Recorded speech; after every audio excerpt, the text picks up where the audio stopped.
Good morning, people on the internet. We are being content people. She is in it. She's gonna hate me.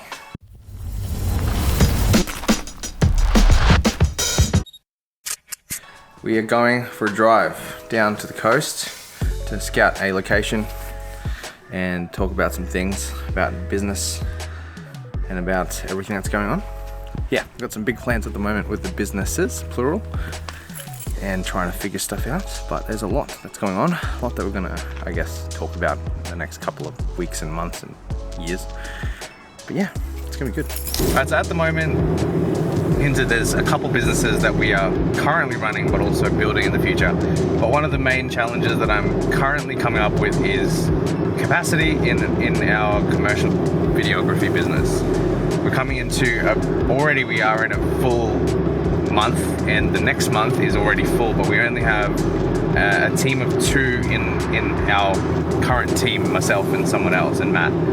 And then we're already running out of editing time in the month. We're winning more work. So I have to make the decisions on whether I want to hire someone in-house or outsource any of that editing. But at the moment, I'm leaning towards outsourcing because of cash flow.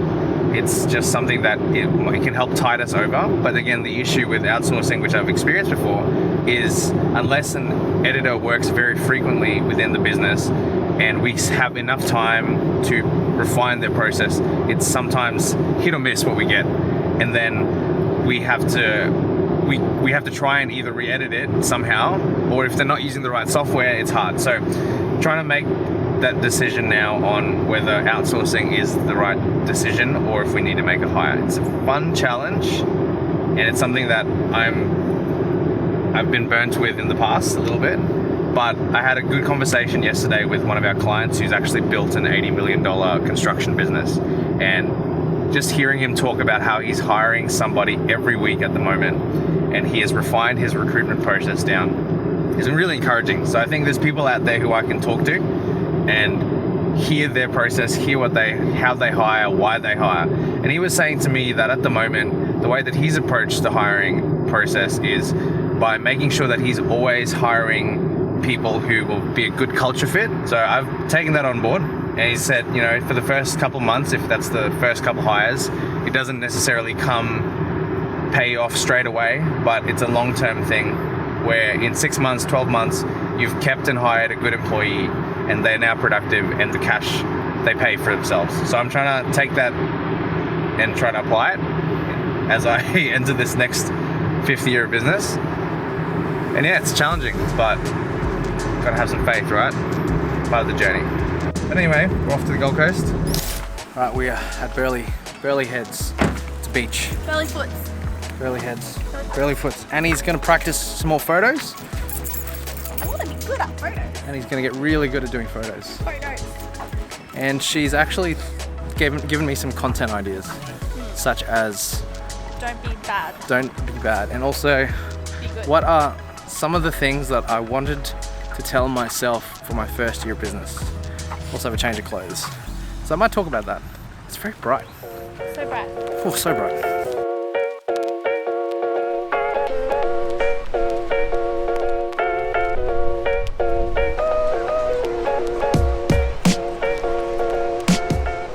And he's practicing.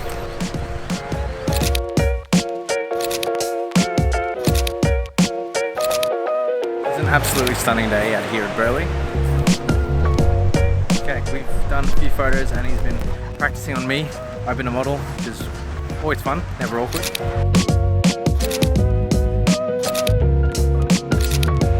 So, one of the things that I had first learned in my first year of business is that it's really important to actually be good at what you do. To actually have something of value that someone would want to be trading their hard-earned money for.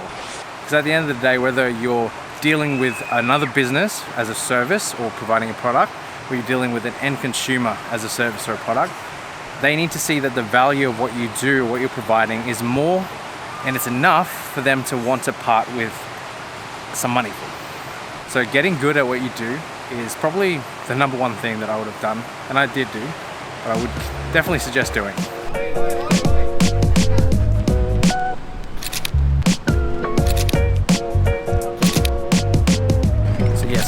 make sure you've actually got something of value, product or service, that you know is good, because if it's not good, then people aren't going to want it. All right. So the second thing you want to make sure that you've actually got a way for people to hear about what it is that you're selling or you're doing. So if no one knows about what you're doing, then you won't be able to make a business out of it. So getting some fundamental marketing down, whether it's word of mouth, telling friends and family about it through a giveaway, lead generation of any kind through social media, doesn't matter.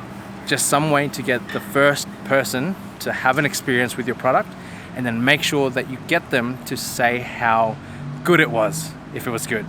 Make sure that they give you a review, a testimonial, and get that ball rolling so that people organically start to hear about what it is that you're offering.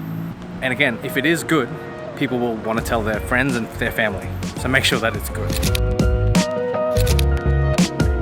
And he's still taking photos, still walking. So I thought I'd chuck in another thing, because once you have developed your product and your service and people know about it, then obviously they got to pay for it. So make sure that you have some way of capturing payments, of actually making sure that they can do the transaction, that it's easy, whether or not it's through Stripe or PayPal or something where you can make a quick credit card, debit card transfer, or if they require a bank transfer, then make sure that you've got your bank accounts organized, we've got a method of capturing that payment.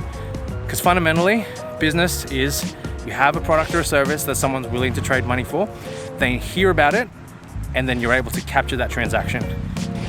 Rinse, repeat, the cycle continues, and everything else after that is just part of the learning journey.